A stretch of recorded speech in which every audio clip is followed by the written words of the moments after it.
एक बहुत ही गरीब घर में पैदा हुआ था। रोहित ने जन्म से ही अपनी माँ को बीमार देखा था। उसके पिता अक्सर काम की तलाश में जाते, लेकिन खाली हाथ ही वापस लौटते। क्या आज भी आपको कोई काम नहीं मिला? नहीं पुष्पा, आज भी मुझे कोई काम नहीं मिला। गांव में कोई मुझे काम ही नहीं देता, क्योंकि मेरे पिता एक चोर थे। अब वो चोर थे तो इसमें भला मेरा क्या कसूर? इलाज न मिल पाने के कारण रोहित की माँ स्वर्ग से धार गई। रोहित के पिता अकेले ही रोते रहे। उस गरीब के घर कौन सहानुभूति जताने आता। पत्नी की मृत्यु के बाद रोहित के पिता का मन टूट गया। उन्होंने भी खटिया पकड़ ली। अब बेचारा रोहित ही उनकी देखभाल करता। रोहित बाकी गांव के बच्चों की तरह पढ़ना चाहता था। एक दिन वो गांव के सरकारी स्कूल में पहुंचा। मास्टर जी, मेरा किसी भी कक्षा में दाखिला कर दीजिए। मैं पढ़ना चाहता हूँ। मैं तुम्हारे दादा और पिता दोनों को बहुत अच्छी तरह जानता हूँ। तुम्हें यहाँ किसी भी कक्षा में दाखिला नहीं मिलेगा। मास्टर ने रोहित को भगा दिया। रोहित रोता हुआ गांव के सरपंच के पास गया। सरपंच काका, मास्टर जी मुझे स्कूल में दाखिला नहीं दे रहे। वो कहते हैं कि मेरी संगत में और भी बच्चे बिगड़ जाएंगे। वो ठीक ही कहते हैं। अगर मास्टर ने तुम्हें स्कूल में एडमिशन दे दिया होता तो मैंने तुम्हें बाहर निकलवा दिया होता। रोहित रोते हुए घर पहुंचा। उसने सारी बात अपने बीमार पिता को बताई। इस गांव के लोगों से कोई उम्मीद मत रखो बेटा। अगर तुम्हें पढ़ना है तो मैं तुम्हारा स्कूल में दाखिला तो नहीं करा सकता, लेकिन मेरा एक कबाड़ी दोस्त है। वो घरों से कबाड़ा इकट्ठा करता है। उसके पास तुम्हारे लिए कुछ किताबें जरूर होंगी। रोहित के पिता कमजोरी के कारण चल नहीं पाते थे, लेकिन वो अपने बेटे की खातिर किसी तरह लकड़ी टेक कर चलते हुए अपने कबाड़ी दोस्त के पास पहुँचे। अगर तुम्हारे पास कुछ किताबें हो तो दे दो ना। अरे बहुत सी किताबों का ढेर पड़ा है, तुम्हें जितनी चाहे हो उठा कर ले जाओ। रोहित के पिता अपनी सामर्थ्य के अनुसार एक बोरे में किताबें भरकर ले आए और रोहित को दे दी। इत्तेफाक से वो सारी किताबें विज्ञान की उठा लाए थे। रोहित ने किताबें पढ़ना शुरू की। उसकी किताबों में रुचि बढ़ती गई। बेटे, अगर तुझे और किताबें चाहिए तो तू कबाड़ी का ही काम शुरू कर दे। बार बार मैं रामलाल के घर किताबें लेने नहीं जा सकता। रोहित ने कबाड़ लेने का काम शुरू कर दिया। यही काम करते करते वो बड़ा हो गया। रोहित थैला लेकर गली में आवाज लगा रहा है। कॉपी, किताबें, न्यूज़पेपर की रद्दी बेचो। सिलेबस की किताबें पढ़ने का मन ना हो तो उन्हें भी बेचो। रोहित सरपंच के घर के पास से गुजर रहा था। तभी सरपंच की बेटी बाहर निकल आई। तुम ये किस तरह की आवाजें लगा रहे हो? अरे बहुत से लोग अपने घरों में किताबों का ढेर इकट्ठा करके रख लेते हैं, लेकिन उन्हें पढ़ते नहीं। मैं उन्हीं के लिए आवाज लगा रहा हूँ। तुम ठीक कह रहे हो, मेरा भी यही हाल है। पता नहीं बचपन से लेकर आज तक कितनी किताबें मेरे पास रखी हुई हैं। आज मैं उन्हें बेच ही डालती हूँ। रोहित को कबाड़ में जो भी किताब मिलती वो उन्हें पढ़ डालता। उसने किताबों से विज्ञान का काफी ज्ञान इकट्ठा कर लिया था, लेकिन उसका ज्ञान अव्यवस्थित और असैद्धांतिक था। कुछ वर्षों बाद रोहित के पिता की मृत्यु हो गई। अब रोहित को घर में अकेलापन महसूस होने लगा। वो अपना घर बसाना चाहता था। रोहित कई घरों में अपनी शादी की बात करने गया, लेकिन उसकी गरीबी के कारण किसी ने उससे रिश्ता जोड़ने की इच्छा नहीं जताई। लगता है घर बसाने के लिए पहले मुझे अमीर बनना होगा। रोहित काम की तलाश में शहर चला गया। उसने बहुत से स्कूलों में जाकर कहा कि वो साइंस पढ़ा सकता है, लेकिन सबने उससे डिग्री मांगी जो उसके पास नहीं थी। सर, मैं बच्चों को साइंस पढ़ा सकता हूँ। क्या आपके स्कूल में साइंस टीचर की जरूरत है? तुमने कहाँ से शिक्षा हासिल की है? अपने सर्टिफिकेट दिखाओ। सर, मेरे पास कोई सर्टिफिकेट तो नहीं है। मैंने तो कबाड़ी की किताबों से ही ज्ञान हासिल किया है। निकल जाओ यहाँ से, पता नहीं कहाँ कहाँ से चले आते हैं। उसके पास पैसे भी नहीं बचे थे। वो थक हार कर सड़क पर एक बंगले के सामने पेड़ की छाया में बैठ गया। अरे बेटा, कौन हो तुम? जाओ यहाँ से, सर आते ही होंगे। अरे भाई, क्या किसी को सड़क पर बैठने की भी इजाजत नहीं? ये गरीबों के लिए ये दुनिया इतनी कठोर क्यों है? सिक्योरिटी गार्ड और रोहित बात कर ही रहे थे कि तभी वहाँ बंगले के मालिक की कार आ गई। अरे कौन है ये? तुम इसे क्यों डांट रहे हो? अरे सर, पता नहीं कौन है ये और यहाँ क्या कर रहा है? सर, मेरा नाम रोहित है। मैंने कबाड़ी से किताबें इकट्ठे करके साइंस की नॉलेज हासिल की है, लेकिन डिग्री ना होने की वजह से मुझे कहीं काम ही नहीं मिल रहा। कार में बैठा आदमी एक वैज्ञानिक था। वो हर जगह रोबोटिक्स पर व्याख्यान देने जाता था। वैज्ञानिक खुद भी गरीब रहा था, इसीलिए उसे रोहित से हमदर्दी हुई। मुझे अपने लैब में एक असिस्टेंट की जरूरत है, तुम मेरे साथ काम कर सकते हो? वैज्ञानिक की लैब में कई रोबोट्स थे जिन्हें वो इंसानों जैसा बनाने की कोशिश कर रहा था। रोहित ने रोबोटिक्स पर ढेर सारी किताबें पढ़ी और एक्सपेरिमेंट्स भी करने सीखे। कुछ वर्षों की कड़ी मेहनत के बाद रोहित ने रोबोट बनाना और संचालित करना सीख लिया। गांव वालों ने मुझे और मेरे पिता को हमेशा चोर समझा, अब मैं उन्हें जरा मजा चखाता हूँ। रोहित गांव गया और उसने गांव में क्या क्या चल रहा है इसकी जानकारी हासिल की। मास्टर मुकेश, जिसने कभी रोहित को स्कूल में दाखिला नहीं दिया था, अपने बेटे के लिए लड़की ढूंढ रहा था।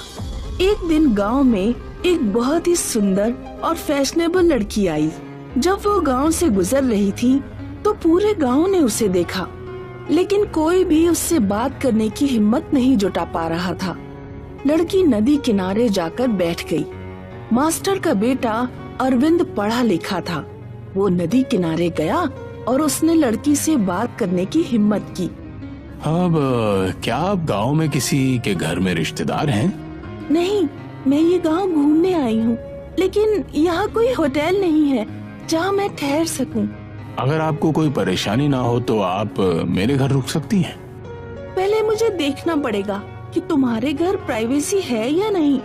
अरविंद लड़की को अपने घर ले गया और उसने लड़की को घर दिखाकर कहा, ये वाला पूरा कमरा आपके लिए, किसी चीज की जरूरत हो तो मुझे बता देना। लड़की ने कमरे का दरवाजा बंद कर लिया।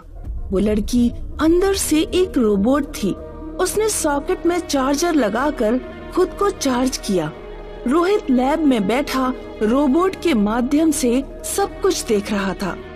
इन रोबोट्स को चलाने में सबसे बड़ा चैलेंज चार्जिंग का है। अगर चार्जिंग डाउन हुई तो पोल खुल जाएगी। मुझे चार्जिंग का ध्यान रखना होगा। उधर मास्टर ने अपने बेटे से पूछा, अरे अरविंद, तू ये किस लड़की को घर ले आया है? अब ये लड़की शहर से आई है, हमारा गांव घूमना चाहती है। गांव में कोई हॉस्टल नहीं है, इसलिए ये कुछ दिन हमारे घर रुकेगी। असल में ये लड़की मुझे पसंद है पिताजी। जब ये यहाँ से जाएगी तो मैं इससे अपनी शादी की बात करूंगा। अरे पर बेटा, मैंने तुझे कई लड़कियां दिखाई हैं, क्या तुझे उनमें से कोई पसंद नहीं आई? नहीं, कोई भी लड़की इतनी इंटेलिजेंट और सुंदर नहीं जितनी ये है। इसके पास पूरी दुनिया की जानकारी है। इसका दिमाग बिल्कुल कंप्यूटर जैसा है पिताजी। अरे मैं हिस्ट्री का टीचर हूँ, क्या ये मेरे जितनी हिस्ट्री जानती है?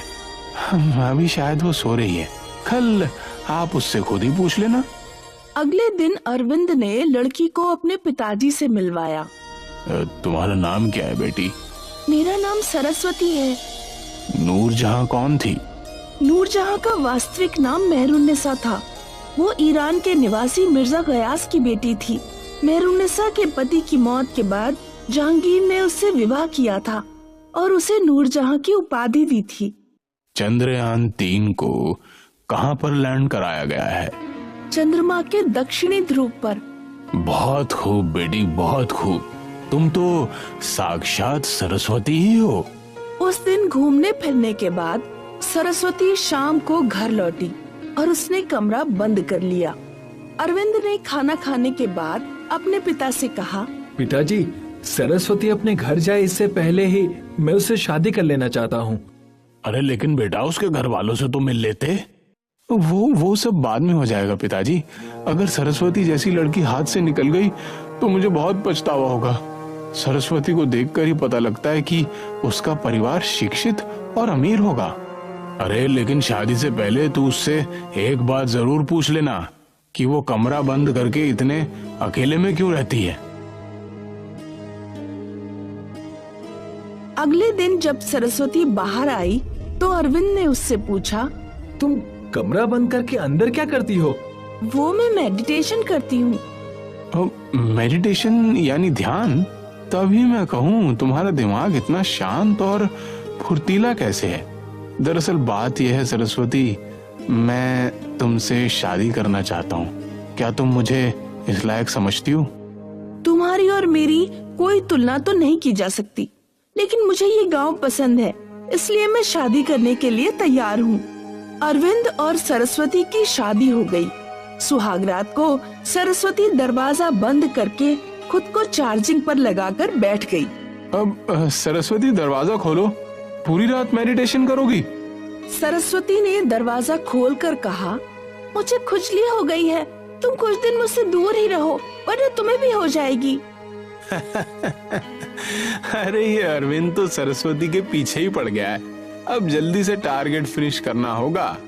एक रात जब अरविंद का परिवार सो रहा था तो सरस्वती ने अरविंद और मास्टर के मोबाइल अपने सिस्टम से जोड़कर हैक कर लिए और उनका सारा अकाउंट बैलेंस साफ कर दिया।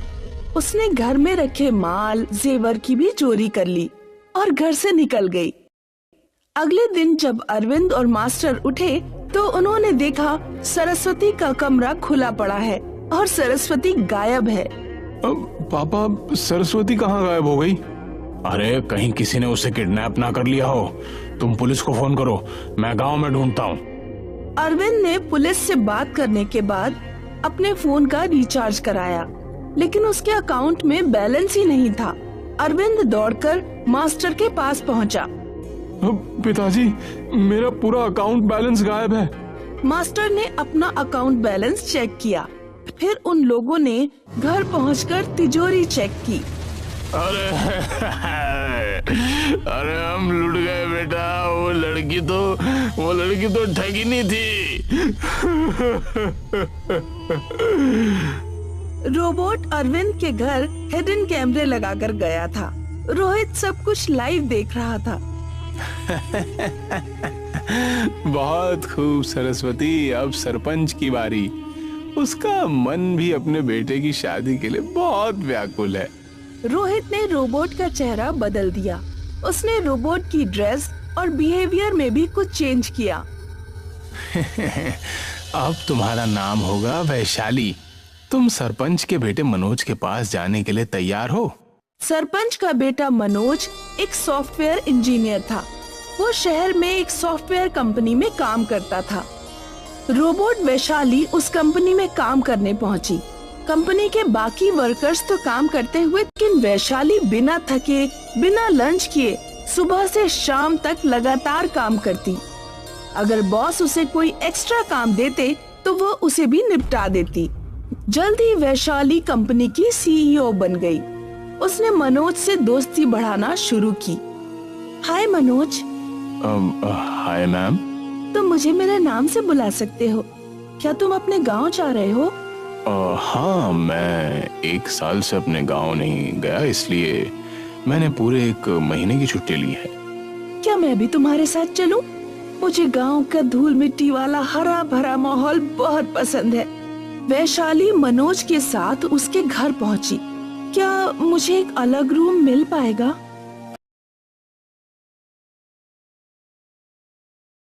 हाँ, क्यों नहीं, हमारा घर बहुत बड़ा है। वैशाली ने जब रूम बंद कर लिया तो सरपंच ने मनोज से पूछा, अब ये लड़की कौन है बेटा? अब ये मेरी कंपनी की सीईओ है, यानी तुमसे ज्यादा कमाती है। हाँ, उसकी पोस्ट मुझसे बड़ी है। तू इस लड़की से अपनी शादी की बात कर ले। अगर तेरी इससे शादी हो गई तो मेरी इनकम ट्रिपल हो जाएगी। मनोज ने अगले दिन वैशाली से शादी की बात की। वैशाली ने शादी के लिए हाँ कर दी। मनोज ने सपने देखने शुरू कर दिए। अब मैं एक शहर में एक फ्लैट खरीदूंगा और एक कार भी, लेकिन उससे पहले अल्ट्रा एचडी स्मार्ट टीवी नहीं, होम थिएटर। उधर वैशाली सरपंच के मोबाइल को हैक करके सारा बैलेंस साफ कर रही थी। एक दिन रोबोट के चार्जिंग पॉइंट में कोई खराबी आ गई। दोपहर तक वैशाली का कमरा नहीं खुला। मनोज उस दिन वैशाली को सिनेमा हॉल ले जाना चाहता था। अब वैशाली दरवाजा खोलो, क्या अभी तक सो रही हो? रोबोट ने फटाफट खुद को ठीक करके कपड़े पहने और दरवाजा खोला। मनोज ने वैशाली का हाथ पकड़ा और बाइक पर बैठाकर उसे सिनेमा हॉल ले गया। 1 घंटा ही बीता था, वैशाली की चार्जिंग डाउन होने लगी। रोहित लैब में वैशाली के अंदर आ रही आवाज को सुनता है। Charging down, charging down. अरे नहीं, ये तो प्रॉब्लम हो गई। मनोज, मुझे इसी समय घर जाना है। लेकिन हुआ क्या, ये तो बताओ। मुझे पीरियड्स आ रहे हैं, जल्दी घर चलो। वैशाली रास्ते में ही गिर पड़ी। मनोज ने जब वैशाली को उठाया तो वैशाली का एक जूता निकलकर गिर गया और रोबोट का पंजा दिख गया। फिर तो सारी पोल खुल गई। मनोज वैशाली को लेकर घर पहुंचा। पापा, ये लड़की नहीं, रोबोट है। किसी ने हमें उल्लू बनाया। अरे ये रहा इसका चार्जर। आज मैंने इसके कमरे की तलाशी ली थी, तब ये मुझे मिला। मेरे अकाउंट में 1 भी रुपया नहीं है। इस रोबोट ने सारे पैसे किसी और बैंक अकाउंट में ट्रांसफर कर दिए। खबर सुनकर मास्टर और अरविंद भी वहां पहुंचे। अरे सरपंच जी, हमें भी अपने घर में ऐसे ही चार्जर मिला। इस रोबोट ने हमें भी लूटा था। सरपंच ने साइबर पुलिस से पूरी छानबीन कराई तो पुलिस रोहित तक पहुंच गई। वो रोहित को पकड़कर गांव में लाई। अरे सरपंच जी, यही वो छोकरा है जो रोबोट को संचालित कर रहा था। अरे रोहित कबाड़ी वाला, तू? अब हाँ, मैं। तुम लोगों ने मुझे शिक्षा से वंचित रखा और मुझे और मेरे पिता को हमेशा चोर समझा, इसलिए तुम लोगों से बदला लेने के लिए मैंने ये सब किया। अरे सरपंच जी, इसे कड़ी से कड़ी सजा मिलनी चाहिए। जब ये पूरी जिंदगी जेल में सड़ेगा तो इसे मजा आएगा। तभी वहाँ सरपंच की बेटी आई। नहीं पापा, रोहित इंटेलिजेंट है। आप लोगों ने भी तो इसके साथ दुर्व्यवहार किया था, इसे माफ कर दीजिए। मैंने जब रोहित को अपनी किताबें बेची थी तभी मुझे रोहित से प्यार हो गया था। मैं इससे शादी करना चाहती हूँ। बेटी की वजह से सरपंच का गुस्सा ठंडा पड़ गया।